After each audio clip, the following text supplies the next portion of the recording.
Hello everyone, my name is Vasily, and in this video I'm going to present my solution for the assignment number 2 for the course Comp 1406. So first of all, let me run my program so you can see that it works properly. So here you can see we run our program, and so when I move the paddle with the arrow keys, you can see that the ball bounces off the paddle. Another important point you can see here is that the score is updated, and so you can see that it's continuously displayed on the screen, and it also shows how the score was updated. So you can see every second we're keeping the ball in the game, it adds 1 point to our total score.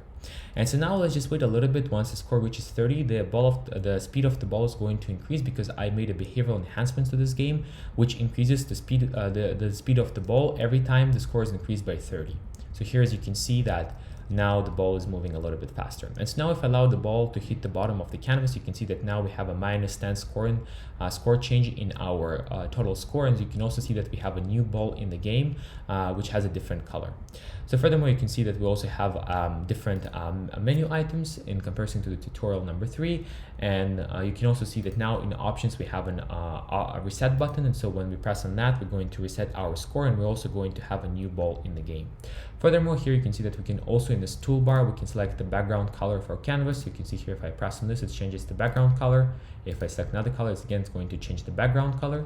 And finally, we have 3 difficulty levels. So if we press on the medium, there's going to be a ball with the twice smaller radius than the original ball. So it's a little bit harder to play with the smaller ball. And finally, if I press on the hard level, we're actually going to have 2 balls.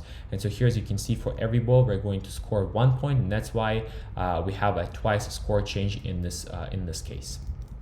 All right, so I hope this shows what enhancements I made to the application. And so now let me go back to the actual code. So first of all, let's look at the ball class. So here I've introduced several methods. So first of all, you can see here that we have an import statement, which is going to make which will allow us to refer to all of the constants from the enum direction directly without saying direction.right, direction.left, and so forth. So here, as you can see, we have the set direction x and set direction y methods, which is going to change the direction of the ball, and the user has to pass in the one of the constants from the direction enum class. And so you can see right, left, up, or down, and we don't need to say right, direction.right, direction.left, and so forth. Here you can also see we have the method which is going to randomly change the color of the ball. And so how this is going to happen is that this method is going to generate 3 random numbers using the math function and then pass it to the color method. And so based on that, this 3 random numbers is going to determine the RGB color of the ball. And that's why every time we call this method, the ball color is going to be changed, is going to be selected randomly. Finally, you can also see here that we're going to have a method which is going to build a circular representation of the ball. Now let's look at the pedal class. So in the pedal class, we're going to have 4 different methods at the bottom, which are very similar. So check top collision, check bottom collision, and so forth. And so what this method they're going to do is that they're going to take a circular representation of the ball. They're going to create an object which is corresponding to one of the sides of the paddle, and then they're going to check if these 2 shapes intersect. And if they do, it's going to return true. Otherwise, it's going to return false. Now let's look at the scorekeeper class. So here we have some private instance variables, which is going to keep track of the current score and also going to specify the location of where the score is displayed, as well as the score font. And here we have 2 variables, which is going to keep track of whatever there was increase or decrease in the score. And so here, as you can see, we have a public method, which is going to update the current score based on the score change value. And it's also going to see whatever the score change was positive or negative, and it's going to update the Boolean flags accordingly. Finally, here you can see we have a draw with method, and so when this method is called, it's going to print out, it's going to draw the score on the screen, and it's also going to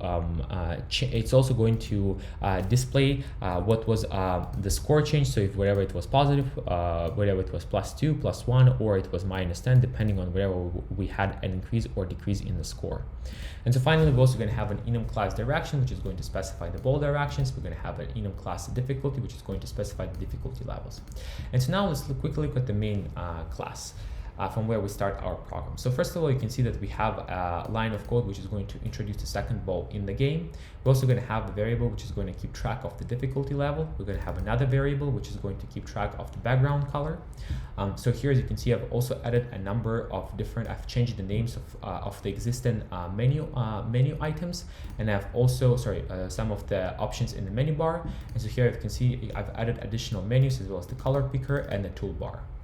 So furthermore, you can see when the user presses on the reset button in the menu bar,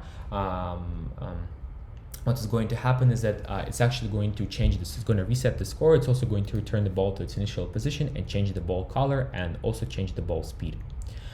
Furthermore, you can see here that we're also going to have 3 mutually exclusive radio menu items. You can see here they've all added to this toggle group, and so these items are going to allow the user to select the difficulty level. And so now let's go to the repaint canvas method. So here, as you can see, we have this method which will check whatever the main ball should bounce off the canvas slice.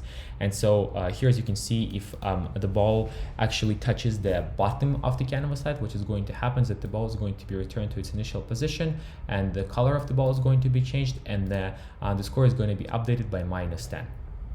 And finally, you can also see that there's going to be several methods which is going to be called on the paddle class that will check if there is a collision between the circular representation of the ball and the paddle, and they're going to change the direction of the ball accordingly. And so similarly, it's going to repeat the same methods for the second ball if it's present in the game. And here we have a timeline animation. Here you go. Here you can see the timeline animation, which is going to run every second. And so this timeline animation is going to be responsible for updating the score. So it's going to update the score by 2, or it's going to update the score by 1, depending on the number of the balls in the game. And so finally, in the draw with method, you can see that every time we clear the canvas, it's going to first fill the canvas with the selected background color. And so once this is done, it's going to it's going to draw the rest of the objects. And so it's also going to check if the user has selected a difficulty level hard. And so if the user actually did this, it's going to draw the second ball. And I hope this explains how I solved assignment number 2. Thank you for your attention, and bye for now.